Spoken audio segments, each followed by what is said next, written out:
sense of native speaker norms? That's a question for TEFLologists. Is it better to focus on form or to focus on forms? That's a question for TEFLologists.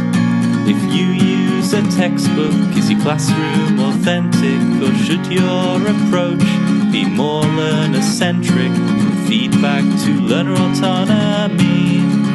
We'll discuss it all on TEFLology. Hi, I'm Matthew. I'm Rob. And I'm Matt. And welcome back to the TEFLology Podcast, a podcast all about teaching English as a foreign language and related matters, presented by three self-certified TEFLologists.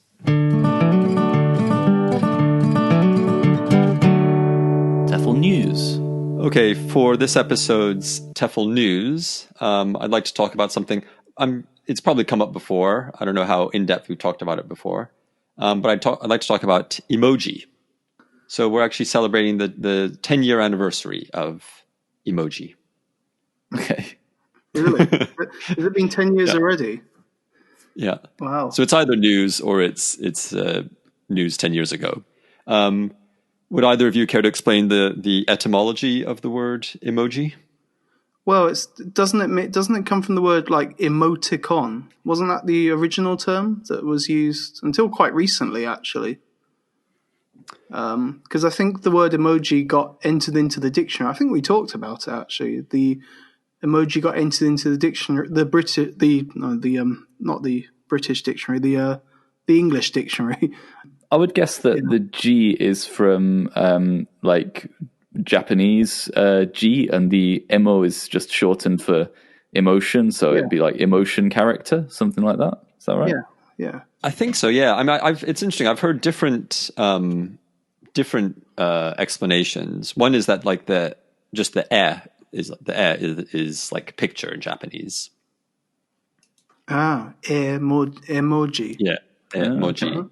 And moji for character. But then also I've heard, emo. And then it's interesting that it's quite close to emoticon, but perhaps doesn't share any etymology with it.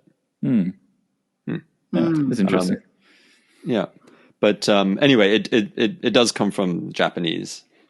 It was invented in Gifu Prefecture here in Japan, or they were, by a Mr. Shigetaka Kurita, who was working for Docomo, which for the non-Japanese-based people is one of the big mobile phone companies here. He was 27 years old at the time. And originally there were 176 different icons, different emoji. 12 by 12 pixels. Mainly sort of inspired by manga, by Japanese comic books, and also some of the Chinese characters that they use, and then just sort of common signage and international signs that are used in airports around the world and that kind of thing. So hang on, your emoji is not. I'm sure, like some sort of like emoticon or emoji has been used for longer than 10 years.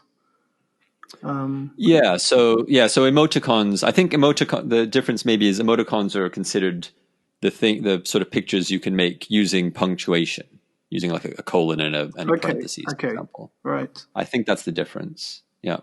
But the sort of original set of emoji, which Kurita named Emoji, were these 176 symbols that he created for Docomo customers to use when they're using their products. Because I mean, when I came to Japan in 2009, I had one of the the before the smartphone era. I had one of the Docomo phones, and I remember even before 2009, maybe as far back as like maybe 2005, when I became interested in Japan, there were messages contained icons. I don't know if that was just a kind of an inside Japan thing that hadn't really spread across the world, maybe. I don't know. Yeah, not sure. It might be the 11-year anniversary for all I know. Right. Yeah. I think. Yeah. I know what you mean. I think maybe the widespread kind of, because I guess it's a computer coding thing. So I wonder if that. I mean, those original 176 emoji they're very, very simple. Like they look very, very basic compared to what we have now, obviously. When I was in secondary school, we had, like you'd write an email and you'd put, a colon and a bracket, and that's a smiley face. And then you started putting in a V, and that was like a big nose or whatever. So I don't know, maybe Matt, what you're talking about is like the missing link in the evolution of those sort of primitive forms to the more advanced ones we have now. I guess when we were younger, that was it. We just used to use punctuation, but I think now you can actually like replicate kind of like like a proper image of something by putting like keystrokes in, I think, maybe. Well, sometimes you try to write the punctuation based one and it automatically turns it into an emoji. Yeah. That's annoying because sometimes I want the keystroke version. Right. Or like the other day I tried to, I was writing on Facebook, I think, and I tried to emphasize something by putting little stars around the word, whatever they're called, asterisks. And when I hit, publish or whatever, it just bolded the word and got rid of the stars, which had a totally different effect than the one I intended. So right. I don't like this automatic, transition thing. It's annoying. Yeah. In terms of what you're talking about, like the, I guess, emoticons or the using punctuation, apparently that goes back to, pretty far, maybe the 70s or in the 80s. Apparently there was a professor at Carnegie Mellon University who, suggested to his students or people using the school message board to use that symbol, that sort of sideways smiley face, as an indication of whether or not they were joking, basically. I guess that's one of many ways that people have tried to integrate some of the features of face-to-face spoken communication into writing. Do either of you use emoji regularly? I've used it a lot more recently now that I'm teaching online, because we have like a messaging system that we use, and occasionally I'll just kind of pepper my messages with little emojis just to kind of I don't know, like I was kind of thinking why I do it, and I just think it's just to kind of add some character to my messages, and so I'll do like a thumbs up or a waving hand or a smiley face. I don't know, just to kind of maybe encourage the learners more, maybe just to kind of informalize the situation a bit. But I noticed that the students never use them back, they don't know. So yeah. Do you think that's because they just don't use them, or they feel awkward about using them with a teacher? Yeah, maybe. I don't know. I don't know if it's I wonder if there is an established kind of convention for using emoji. I'm sure somebody's written about that, but and I also use emoji when I'm promoting the podcast. I often put in like a play button or a picture of headphones, and I was thinking as I was doing it, as I tweet, what value is this adding the tweet? Does it make it a bit more kind of visual, maybe? Or does it make it annoying and unclickable? People don't want to click on something with too many emoji. I don't know. Yeah. Okay. So just 2 years ago in 2018, YouTube commissioned a study, and they found that sort of overwhelmingly adults believed that the English language was deteriorating, and that emoji were, part of the problem, basically. What do you think about that sort of result? I think people have been saying that the language is deteriorating for as long as there's been a language, right? At this point, you'd think it just degenerated into grunts or something. I think people are always going to blame whatever the new thing is on, it's what's it called? The sort of Garden of Eden fallacy, like everything was great in the past. If we could only go back.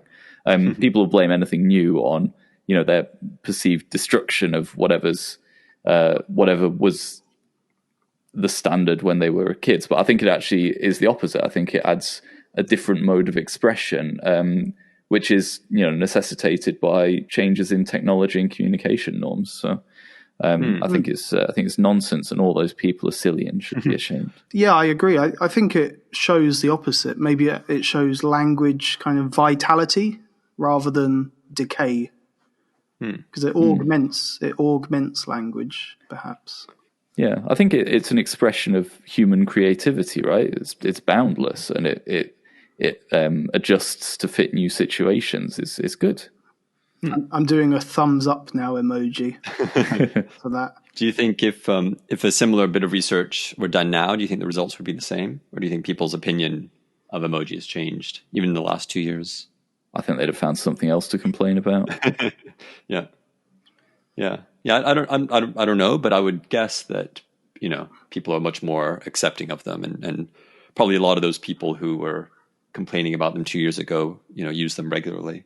Something I've noticed on Zoom, using Zoom a lot recently, if you're using the free version, you get two reactions, like an applauding hand or a thumbs up. I've noticed that my students have chosen, even though they're predominantly Japanese, which probably doesn't have anything to do with this, they've chosen a range of skin colors for their thumbs up. Which they've done themselves, because you need to actually change the settings. Yeah. And I mean, predominantly they're kind of that yellow color. That yellow. Isn't that the default one though? That's the default one, but my students they use all the colors. Oh, really? And that's a thing that they've decided themselves, I imagine. Yeah. I've never asked about it, but yeah. Yeah, when I noticed that was possible, I kind of looked at all the different. I don't know. I stick with the yellow one, just because having something more realistic. It looks a little weird anyway, and also I'm not sure how I choose which skin color. Works. Yeah.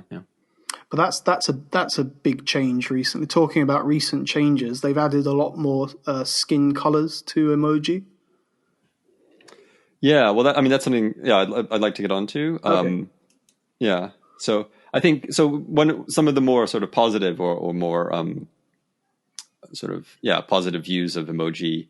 Yeah, talk about, like, I think Rob you talked about different modes and how traditional face-to-face communication is very multimodal. So we have language, just pure language in terms of the words we use, but then also paralinguistic cues.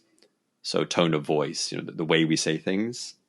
And then something that falls under the broader umbrella of kinesics.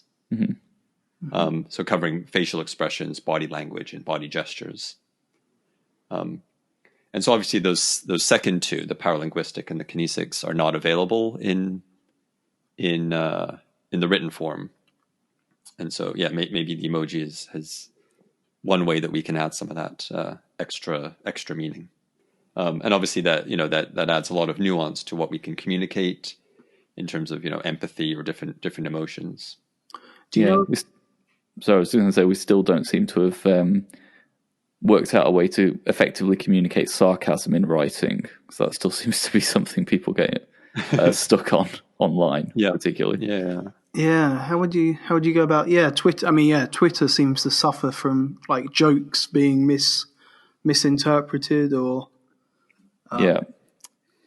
microaggressions being I don't know, correctly. I don't know. One idea that someone had was to have, like, the triangle brackets with an S in them before a sarcastic statement, and then with a close S, which is like from programming language, I think, at the end of the statement. And I don't know, that doesn't seem to have caught on, and it seems like a little bit too literal. Like, language doesn't work, I think, if you have to signpost it like that. Like, the whole point of sarcasm is that, you kind of pick it up based on cues, not based on being told, upcoming now, sarcasm, and then a bit of sarcasm, Yeah. Right. Well, but, and again, people write tweets in the way that they want to say it properly, so it doesn't translate most of the time, I guess. Yeah, I think people are getting better at recognizing it, but we've all I think been caught out by replying to someone that you thought was being serious only for them to say it was a joke or I was being sarcastic or whatever.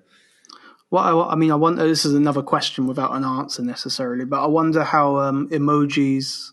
I wonder if there's been much research into how, because how a lot of research is text based, looking at how people kind of communicate on the internet via text.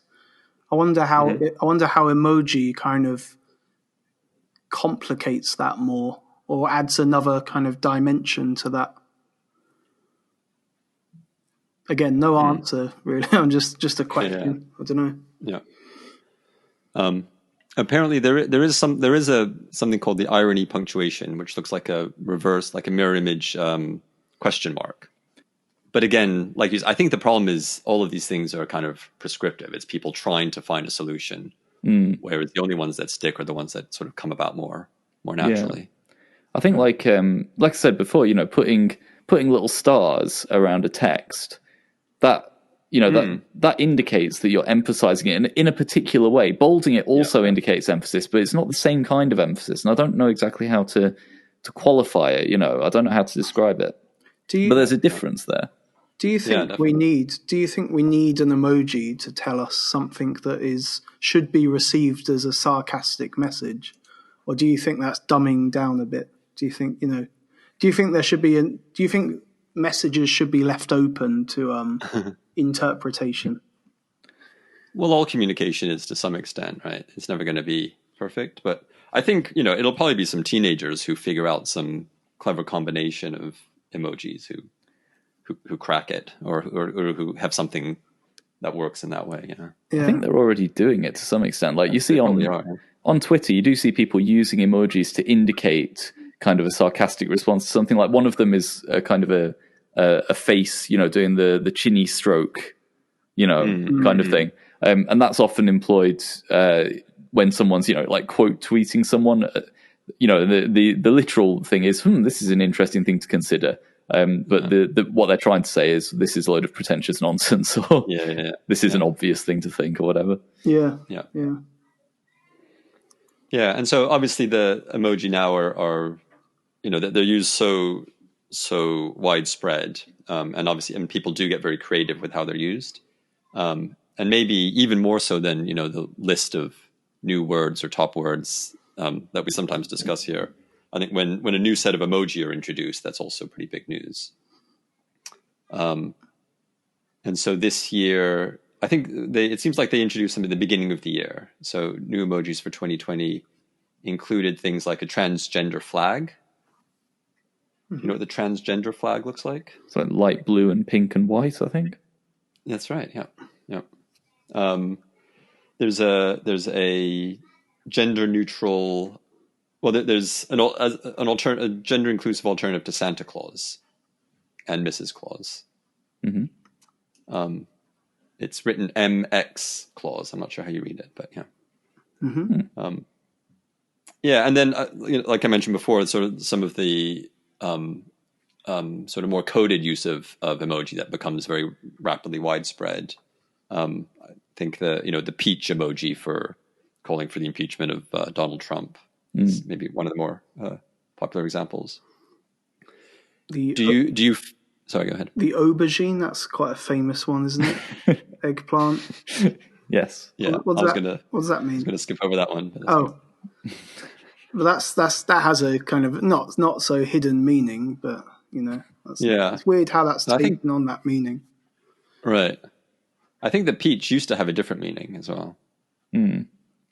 Yeah, I don't know. I rarely use emoji, but I guess I don't. I mean, I guess my I don't have a smartphone, as you know. I guess my iPad, I have a full emoji keyboard available to me. Do you feel like you should try and keep up with emoji or use them more? Well, I mean, I still don't really know how they work. Do you? I sort of do. Do you get the keyboard up and you type in a word, and then it gives you a list of emojis that you could use? Is that how it works? I think that's one way. I think that's like searching for emojis, or you can just bring up, you just see the actual emojis and you can just kind of swipe through them and pick the one you want to use. Right. Okay. Yeah. Yeah, I don't use emojis very much because I'm 35, and I don't know, if I was on Twitter, I think I'd use them a lot more. They seem to be very Twitter rampant. But, on Facebook, I don't tend to use them. Same way I don't tend to use things like LOL and BRB or whatever. But I think even if you don't use them, these days it's important to be emoji aware. Because, a lot of people do use them. And I think being fluent in understanding what's meant by the use of emojis in particular contexts is really important to understanding modern online communication. Yeah. Yeah. And then so maybe in terms of language teaching, I don't know, maybe it's not something we have to think about too much yet, but do you think there would come a point where you would want to raise your students' awareness of how emoji is used, maybe more amongst, but then maybe that's a whole other question. I was going to say amongst English-speaking interactions, but maybe at that point we'll be going beyond just thinking about, English or not English. I would say these days it's more likely the students are going to be raising your awareness of how emojis are being used. I can see straight away how you could do maybe a vocabulary activity with emoji, like putting a set of emoji and saying, how would you say this in English, and using it as a vocabulary generating activity maybe.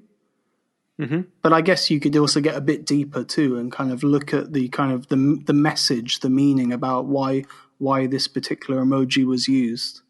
Yeah. But yeah. Okay, so that was this episode's TEFL news, the 10 or 11 year anniversary of Emoji.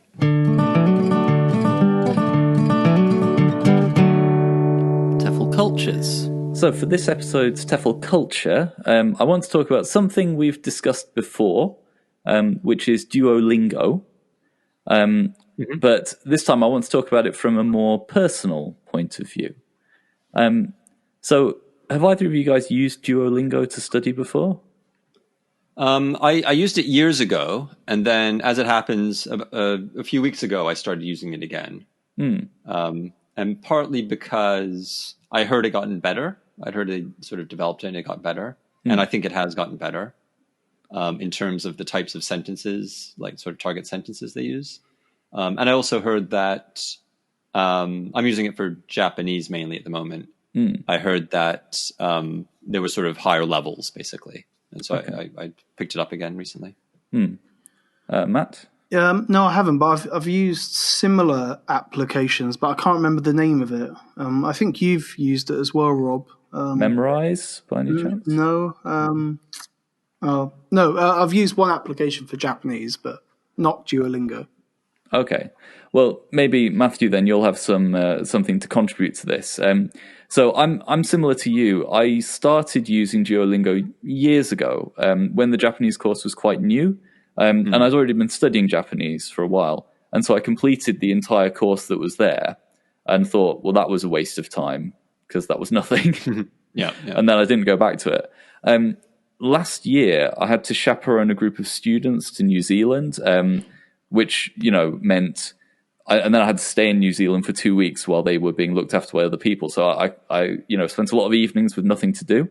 And so I thought, well, I'll have a look at Duolingo again, see if anything's changed. And I found that the Japanese course had become much, much longer and much more developed. And also I found that all my progress had been deleted, which happens sometimes when it upgrades, which we'll get onto.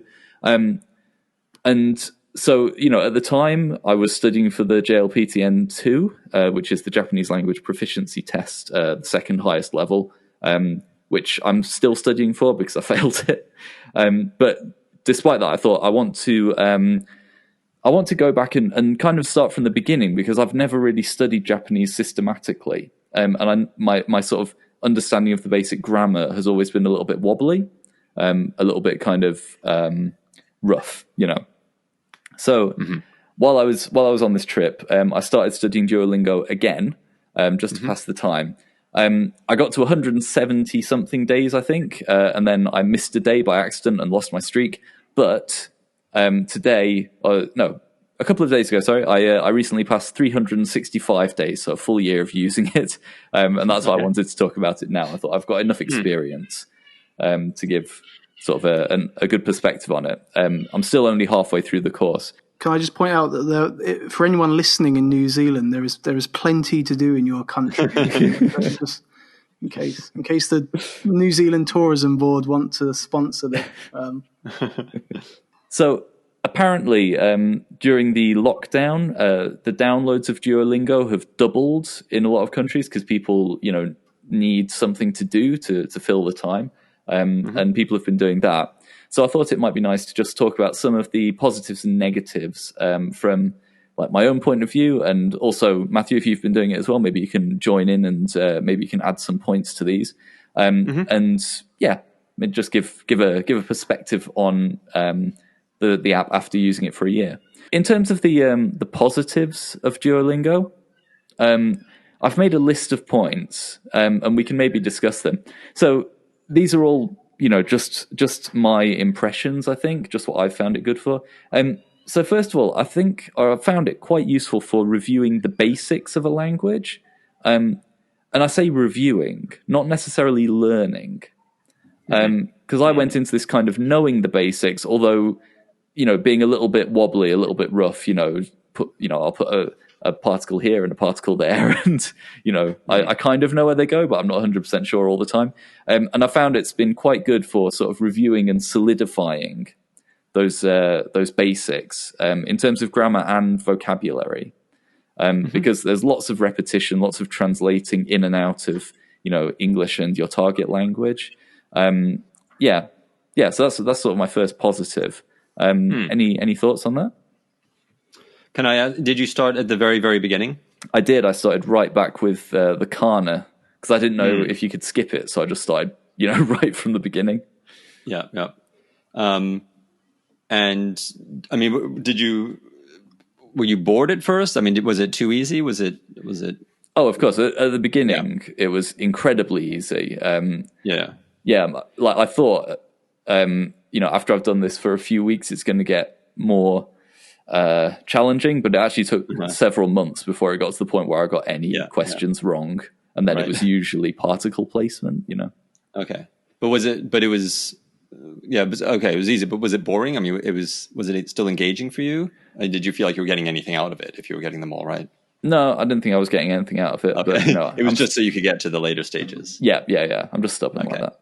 Well, I guess that would be quite motivating as well. Maybe that you were, you knew that you were beyond that level, so you could get through it. And I think so, but I'd already passed like the intermediate level test, so I knew that I already knew the kana, Mm-hmm. But I think it can be, So like reviewing the basics, solidifying the things you already know, I think it's quite useful for that.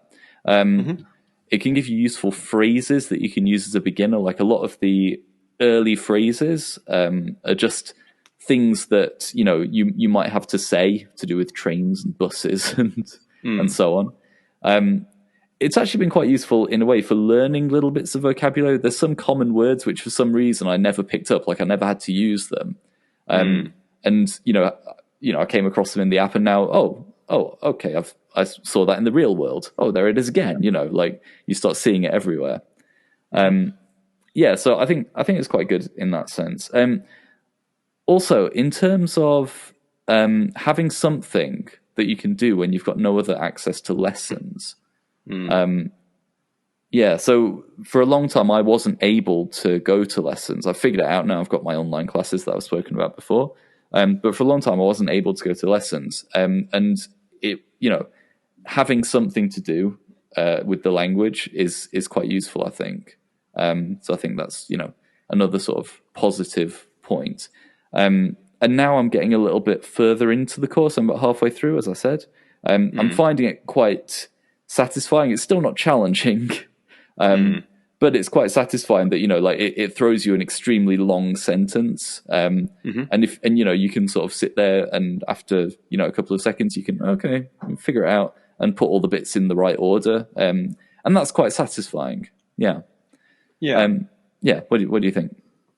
Yeah, I agree. I'm on 22 days, I think. So it has only been a few weeks since I started up again. And I started from, I think I did manage to skip like the very first little bit. I think before it even starts counting at one, sort of the kana and the basic greetings and stuff. Yeah. But so now I don't know how far, or I'm still not very far. But in a sense, even though it is, I'm still at the point where it's all very easy and I'm not getting anything wrong. There's something, like you say, it's satisfying. And it's, even at this basic level, I sort of think, oh, actually, I know quite a lot. It's sort of a reminder of, at this point, it's still easy. I imagine it's going to be easy for a long time still. And that kind of, it's motivating in terms of, it reminds me how much I do know. And then also, how much I still have to learn, obviously.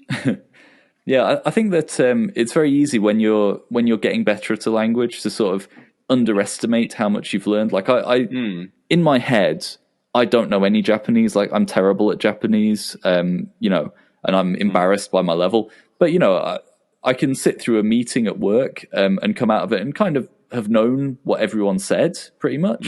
And that's a reasonable level of understanding. I think my communication skills are not as good. But that's to do with lack of practice. But once you get to a certain level, I think it's easy to sort of forget or underestimate how much you actually know in the language. Well, that's you just focus a lot more on what you don't know. Yeah. Basically. Well, that's what I was going to ask. I mean, that's what I was going to ask. Do you think that like being too focused on an I'm not saying you are, but being too focused on an application and kind of that gamification approach to language learning, do you think that that's such a specified set of language skills that they don't carry over to other things? Yeah, well, I think this is one of the negatives that I've put up. So maybe we can move on to negatives a little bit. Yeah, I think that's right. And I think that the fact that it's gamified gets in the way sometimes. So, for example, you've got your you have to translate the sentence correctly, but quite often the sentences could be translated in multiple ways, right? Especially with some like Japanese, when quite often it's not that specific in terms of verbs and tenses and so on. So there's several different ways you could translate it, but it only accepts a very limited parameter of translations. And if you're slightly outside of that, then it'll say, you failed. So instead of being motivated to, think creatively and to actually translate, you're being motivated to just memorize the exact sentences that it's giving you, which is not great, I think, in terms of knowledge of the language. I think they do accept some variety in some cases. Some. But there is also, it's happened a couple of times, I've put in an answer which I think is a valid version or valid translation, and it said no, but there's a button you can press to say, to raise that as an issue. Yes, yeah. Well, that's been discussed as like, what's the word? They use it like the people who use Duolingo to learn the language. Yeah. It's you're basically like an algorithm tester. I was going to say, do you think that you get a false sense of completion on these apps? Like you complete an activity, but that doesn't necessarily qualify you as being able to use a language item or a grammatical structure in, I don't know, like does it really test the elasticity of your knowledge? Yeah, that's a good question. I think that it trains you to be able to answer Duolingo questions correctly, essentially. Yeah. Now, in my actual Japanese classes, I have found myself occasionally, like when I'm answering a question that the teacher's asked, utilizing a bit of language that I only know because of Duolingo, or like which is usually like a vocab, like a bit of vocabulary. But yeah, I think that you can transfer it, but it's not necessarily designed to transfer things very well. It's more designed to sort of, like I say, translate in and out of these sentences. Yeah. I think one thing that it does though is it maybe raises your awareness of how you can sort of convert more of your passive knowledge or declarative knowledge into using it more. So sometimes, for example, I'll look at a sentence that I've had to translate from English. Sometimes they ask you to translate both ways, right? So I'll look at a sentence in English and it'll ask me to translate it into Japanese, and I'll do it very quick. Like I know exactly how to do that. But if in the real world, I might just assume, well, I'm not sure I can say that in Japanese. But actually, if I stopped and thought about it, I probably could quite easily. Yeah. So that's sort of awareness raising. I mean, I'm sure nobody, or maybe they do in their literature. Who knows? But I think anybody who knows about language acquisition would not assume that Duolingo is the only way to, or just doing Duolingo is going to make you a user of the language. Yeah. Having said that, like maybe we're both still at the point where for us it's sort of practice rather than teaching us anything. Yeah. And actually, I think that's an important question, like the practice versus teaching thing. I've seen a few people say that Duolingo is pretty good for practice, but not great for teaching. And the reasons that I've seen are to do with kind of the functionality specifically of the app. So if you're using the Duolingo website and the app, then you'll have noticed that they function completely differently. They have totally different scoring systems. They have different numbers of levels, different numbers of lessons in each level. And the website gives you grammar explanations, whereas the app relies entirely on trial and error, which is strange,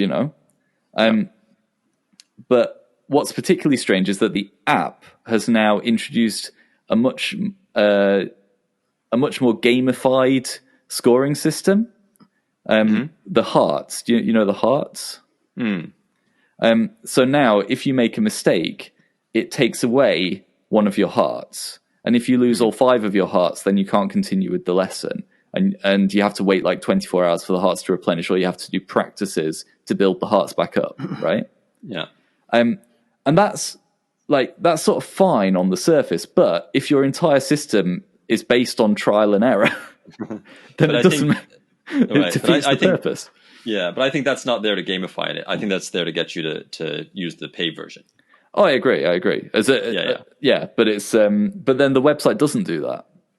Oh, really? Which is strange. I didn't know that. No, the website doesn't. That's why I've switched to just using the website, because I hate the heart system. I didn't very often run out of hearts, but occasionally there'd be like 2 sentences in a lesson where I kept getting wa and ga mixed up or whatever, and I'd have to start again. It was annoying. So I think that's the problem. And like I said, my mother started using Duolingo, and I think this is something that she's run into as someone starting from nothing. Is that if you're trying to use it through trial and error, it doesn't make sense to be what's the word, sanctioned for making mistakes. Have you tried any other languages on Duolingo?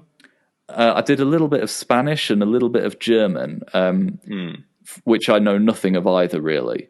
But this was before they introduced this heart system, so I found them fine, really. I don't remember any of it, but but I thought they were fine. Can I, without being, because I've never used Duolingo, but what do they do?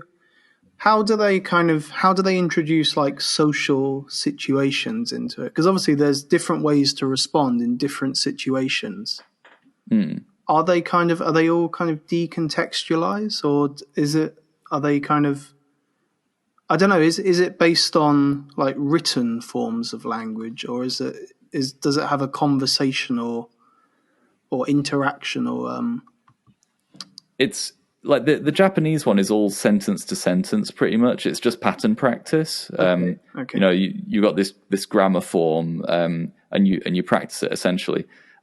In some of the other languages, like when I did Spanish, there were little conversations even right at the beginning. So I think different languages, they've got different, because I think they're still figuring out how to use the format with different languages. And with Japanese, I think it's more challenging because there's more vagueness, I guess, in the expressions. Because I was going to say, if you're very kind of focused on kind of sentence level translations, like I asked about earlier on, that's a very kind of specific language skill, like you know.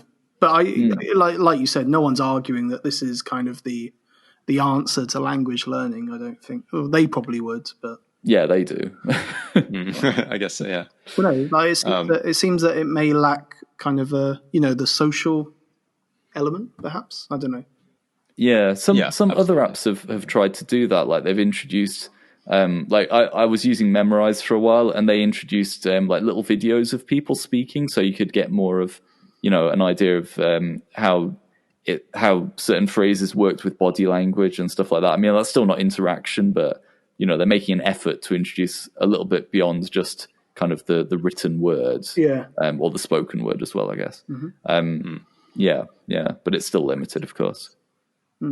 Yeah. One I'm sure you'll probably mention it, but one sort of issue I have with it, or one thing I don't like about it is, well, two things. But first of all, when you're asked to translate a sentence, oftentimes, you know, basically it gives you a sentence, and to translate it, there's a bunch of words, and you drag the words into the correct order, right? And so already you're not being asked to, you know, come up with these words yourself, which I guess maybe if you were to type them in or something like that, that would be more challenging. But also, like, the distractors, I think, are not there, maybe intentionally, but the distractors make it not very difficult. So if it's asking you to say, like, you know, this is a yellow sweater, the only color might be yellow, and then the distractors will be like Taiwan and bread or something. So it's unlikely to really work as throwing you off. Yeah, I think especially when you get a bit further on, like, I mean, you know, each lesson you do this, each course you do the same lesson over and over and over again, right? And so, like you say, you have these words, and you can kind of stare at them and just figure out, well, there's like one possible sentence here. Especially if you know, like, if you do it enough, you'll realize that there's always 4 distractors left over at the end. Like, once you've made the sentence, there's always 4 left. So, you know, quite often you make a sentence which is fine, and then you go, oh no, hang on, there's 5 left, so I'm missing something, and then you can figure out, okay, I've missed an adverb out or whatever. So that is a little bit too easy, and especially if you've done the lessons over and over again, you don't even need to look at the sentence, because you know that sentence comes up, and just from a quick scan, you're like, okay, I've done this 8 times in the past. I know what this sentence is. I can just type it in. You know, I think in terms of typing it, like when you're doing it in English, you can type in the sentence, but there's no option to do that in Japanese. Which I guess most people can't because they don't have a Japanese keyboard. But as someone with a Japanese keyboard, I'd quite appreciate the chance to, you know, type in the Japanese. I think I'd learn more that way. Yeah, but also if you're, I mean, it's easy enough. Any computer or smartphone or whatever you can turn it into a Japanese keyboard. Right? Yeah, that's true. Yeah, my mum did that actually. She downloaded the Japanese keyboard. Yeah. The other issue I had is in terms of I'm not sure if it's missing or if I'm just not at that point yet, or maybe when I start making more mistakes it'll kick in, but there doesn't seem to be any sort of spaced repetition. So like you said, like there have been a couple of words that I have learned, like new words, but those were several lessons ago and they haven't come up again, so I don't know if I'll ever encounter them again, which, you know, brings up the possibility that I'll forget them. I think sometimes things do come up again, but not very often. I think what it relies on is, you know, like a few days after you finished a lesson, after you finished the course, it puts a little crack in the course. Okay. So it basically means like you need to go back and practice this again. And now, like halfway through the course, every day it tells you that you should go back and review 3 courses, kind of randomly. So it relies on you going back and re-practicing the course to remember the words, but not using the words in a new context. Yeah. So I think that's definitely a weakness. Yeah. Yeah. So I think it's pretty good for sort of basic pattern practice. It's pretty good for reviewing, especially. I found it quite useful for reviewing, for building confidence in sort of basic grammar building blocks and that kind of thing.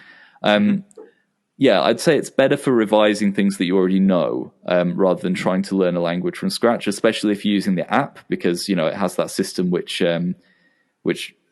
discourages trial and error, despite relying on trial and error as its method.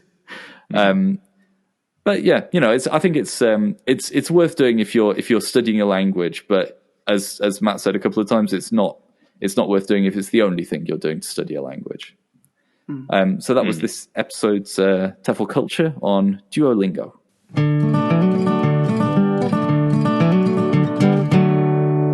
TEFL Pioneers. Okay, so for this episode's TEFL Pioneer, I'd like to talk about Cheris Kramarae. Are you familiar with her work? Have you come across her work before? Nope. Okay, that's good. So I returned to a paper by Sandra Savignon that I'd read before, actually, called Gender and Power in Applied Linguistics, an Epistemological Challenge. And this was kind of a viewpoint piece, a counterpoint piece with Deborah Cameron. I don't know if you remember us talking about this previously. Not in great detail. Okay. In the paper, basically, one of the arguments that Savignon puts forward is kind of the lack of female scholarly voice in applied linguistics. And this, at the time, this led me to talk about Sandra Savignon's work as one of our pioneers, maybe 2 years ago. But in the paper, she asks the question, what can we say about the influence of feminist theory within the field of applied linguistics? And she says that follow-up has been sparse. And she gives a few examples of writers female writers in applied linguistics. And one of the names in this list was a woman called Cheris Kramarae. So I thought I'd have a look at her and talk a bit about her work today. Okay. So let's talk about today's pioneer. So she's a scholar in the area of women's studies and communication. She's from South Dakota in the United States. And she got her PhD in communication and social linguistics from the University of Illinois, which I believe is where Castro was based. Yeah. He was there too. Yeah. Kramarae's research interests have been primarily focused on gender, language, communication, technology, and education. Okay, so quite a broad range of research interests. But in particular today, I'd like to talk about her contribution to a theory called the muted group theory. Have you come across this before? No. I thought maybe, Rob, you may have come across this in your kind of work in native speakerism. I don't think so. Doesn't ring a bell. So it comes from a group of anthropologists, Edwin Ardner and Shirley Ardner, from 1975. So it's kind of based in anthropology. And the muted group theory provides a critical anthropological theory to describe those who are considered powerless or marginalized in traditional social and community structures. And it was first applied to women as a group, but has since been applied to many other non-dominant groups. And she's contributed to this theory. So we're going to talk a little bit about that theory. Just thinking about that short kind of summary, do you have any thoughts that come up on that? So, I mean, to me, it sounds like a different way of saying something that there are a lot of ways of saying, if you see what I mean. It's, like marginalized groups or minority groups or subaltern groups, or, it sounds like that. I mean, I'm sure that there are things that distinguish it from those, because, people don't tend to, come up with new words for no reason at all. I'm sure there's a reason that a new term is being used, or I guess if it's the 1970s, not so new. But that's what comes to mind, is those other sort of similar bits of terminology. Yeah. Sorry, Matt. Did you? Maybe I didn't catch it in the definition or the explanation. But is there an element of language or communication? Yeah, absolutely. Yeah. So that's what I was gonna come on to. Yeah. Okay. So it seems like, represented on a very kind of simple chart, you'd have the dominant group on one side, and you'd have the muted group on the other side. And then below these two groups, you'd have the perception of reality. And one group, the dominant group, is contributing to that perception of reality, whereas the muted group isn't. If you were to think about it in very, very simple terms, which I'm doing because this is all new to me as well. Well, from that description, it sounds a lot like I've been doing more work on my my framing stuff. It sounds a lot like kind of dominant framing versus counter framing, which is, it comes from kind of social movement research, originally from Goffman and then later in social movement research. But basically the idea that a dominant group in society can sort of frame events in a particular way. They establish a dominant framing, which is a way of interpreting events, a set of principles that people use to interpret events. And subjugated groups can use a counter frame in order to challenge that dominant framing. So an example would be like, for example, the high incarceration rates of black people in America and other places. Like the dominant frame would be something like, there are issues of criminality in black culture, whereas the counter frame would be something like, there's over-policing and racial profiling and so on. So it's different frameworks to explain the same kind of data points. So is it something like that? Yeah, I think so. Yeah, that's what it sounds like, basically. Yeah. Okay. So there are different contexts, like you said. So a few examples include mass media, in the media, so like you said, social rituals, the workplace, politics, education, and theology. So they are some of the contexts where this theory has been applied. And like you said before, Matt, variables, include language, sexuality, race, age, and disability. Okay. And then, so the theory itself, the muted group theory, would that be the idea that, or the concept that, like connected to Rob's, the explanation of the framing, how a counter framing is the idea of the muted group theory that the minority group doesn't have a chance to put forth their counter framing. Yeah, I'm not too sure about that. Or their counter framing isn't heard, basically. Yeah, it seems like this is more the muted part. This seems like it's more dealing with the processes behind their muting or their lack of voice. Mm-hmm. But to be honest, I haven't read enough about it to know if there's a kind of if there's a mechanism in this that kind of to unmute themselves, if that's the correct term. I think it looks more at the kind of a thick description of why they are kind of muted, perhaps. There's a few assumptions that the theory makes, which I'll read. So this is from Cheris Kramarae herself. So the different experiences caused by the division of labor result in different perceptions that women and men hold towards the world. So that's assumption one. What do you make of that? So what I understand from that, just from hearing it, is that obviously people's experiences influence, how they perceive or interpret the world around them. men and women. Like, this was written in the 1970s, right? Originally, yeah. Yeah, and at that point, and still now, but more so at that point, the division of labor, like women in the kind of the domestic sphere and stuff, was more pronounced at that time. I guess it's still pronounced, but it was more pronounced. And so I guess that what it's saying is that division of labor, the way that people are relegated to different spheres of social life based on what they have to do during the day, the kind of labor they have to perform, that influences how they interpret the world. Is that right? Yeah, that's how I'd understand that as well. Yeah, although she seems to be talking about the language itself a lot as well. And throughout what I've been reading today, she keeps saying that this is because language is man-made, and language has a part to play in this as well. I'm not sure how that would relate to that first assumption so much. Is she drawing on the work of is it Dale Spencer who wrote Man-Made Language? Perhaps, yeah. When was that published?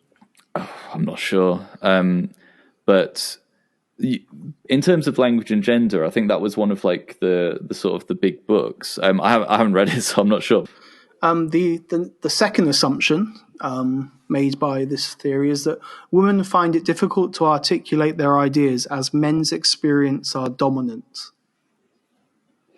And there's some examples given to the type of language that are used, such as things like gossiping, whining, and other kinds of language that kind of further kind of mute that group of people. So now, it sounds a bit more like the first assumption was sort of providing context for this second assumption. Yeah, perhaps. Yeah. So maybe that wasn't.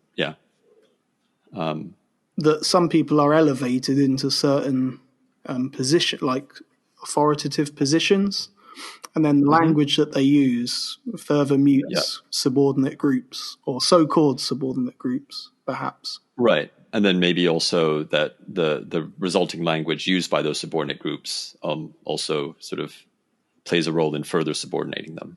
Yeah. And that kind of leads into assumption 3. So women have to go through a translation process when speaking in order to participate in social life. So I guess the language code is kind of cemented in place in some way, and that women have to participate in the language of men in order to get anywhere in the world. Which I'm not saying that I agree with this or disagree with this, but that seems to be what is being said by this theory. I don't think that's necessarily just true for on gender lines, right? Like I was reading Twitter threads the other day with people of color, who work in language teaching, saying that they had to adopt certain speaking mannerisms and modes of behavior in order to be accepted as like legitimate members of the profession.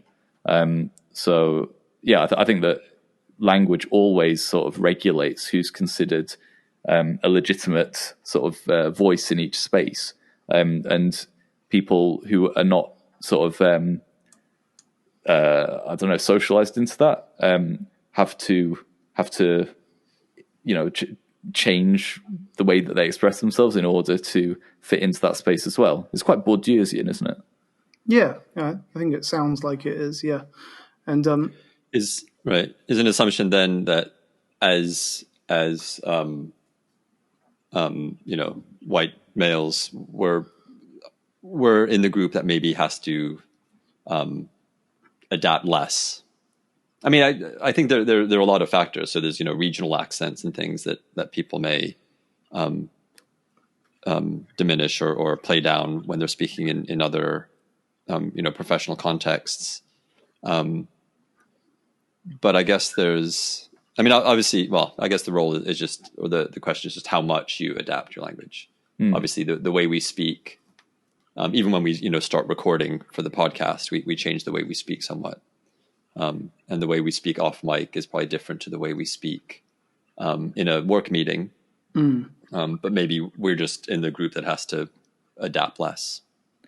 Yeah, well, I think it's along lots of different lines, isn't it? I mean, like you say, it's about how much you have to adapt. So, like, I guess class is another line that you have to adapt across. Like, a lot of people have written about how, when you work in higher education, you're expected to sort of speak in a certain way, and if you speak in a way that's considered to be of the wrong class, like if you're speaking with a working class Northern British accent, but working, a sort of a posh Southern university, then people look down on you. So you have to kind of again adapt your speech. But it's all the intersections between all the different elements of your identity, right? And the fewer of those intersections you have, I guess, the less you have to adjust yourself. So Kramarae, she's considered to be one of the expanders of this theory, and that includes others that were interested in exploring language. So I guess at the time, maybe language was kind of less of a prevalent point of this, but she was one of the scholars who kind of brought language to the fore, and she looked at how it defines, deprecates, and ignores women. So that was kind of her main contribution to this theory. In terms of key concepts, so there's 3 key concepts: mutedness, muted group, and the muting process. So we've talked a little bit about the muted group, but what do you think plays into the muting process? So I guess what I mean is what kind of actions or activities mute certain groups? It's called the process of silencing. I mean, I think we've probably all read, several or many accounts of women describing their experience in the workplace, like in meetings, and feeling like their voice is not being heard. And I think the sort of accepted or the most common explanation or interpretation of that is maybe men not seeing women as able or as authoritative in certain contexts. I wonder if that might be an example. So I mean, it may not be it may be a very sort of or somewhat subconscious act on the part of the men in the meeting who are talking over the women. Yeah. But I think it would. I don't think anybody could deny that it happens. So the image they give is kind of like an egg, like with an egg yolk in the middle. And the middle is the marginalized group, and around that is the dominant group. And then basically they have a lot of arrows kind of going towards that middle group. So, yeah, like you said, control, harassment, ridicule, social ritual. So these are some of the examples given. I guess before we speak too long about this, maybe we should kind of think about how this applies, maybe less so to ELT, but actually maybe it does have a lot of applications to ELT. But how do you think this would apply in applied linguistics?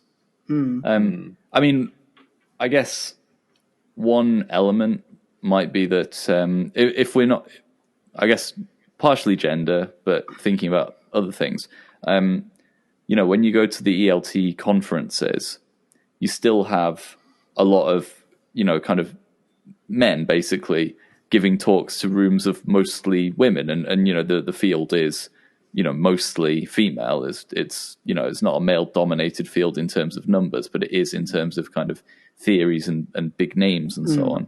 And, for some reason, those people are seen as perhaps more legitimate speakers, even though they're not necessarily, even though they're not, the most dominant in the profession. And I guess the same is true if you think about like kind of Western experts being flown out to give talks at ELT conferences around the world. I've been at lots of talks where you've got a room full of Japanese and Filipino teachers, like largely female, and like a guy from Britain or America at the front of the room lecturing them all.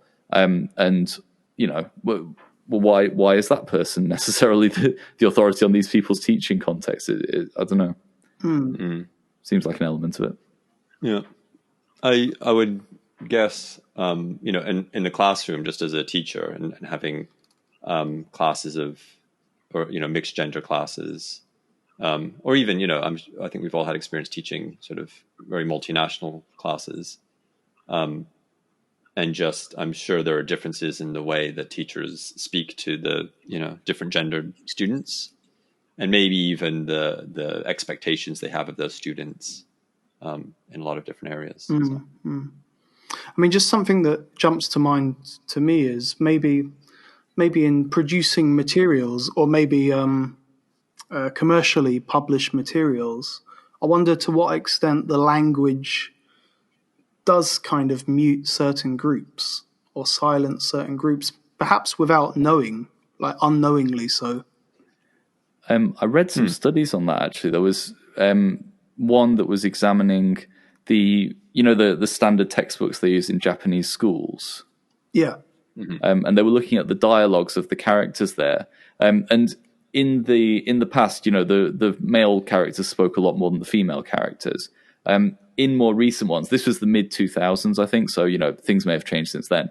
I think what they found was that the female characters actually spoke cumulatively more than the male characters, but the male characters did more of things like making decisions, and that kind of thing. So these roles were still very much preserved, even though the actual volume of talk had shifted.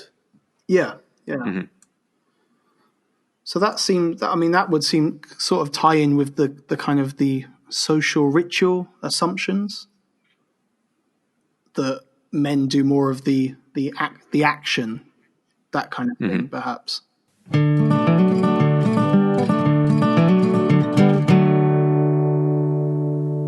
Thank you very much for listening to today's show.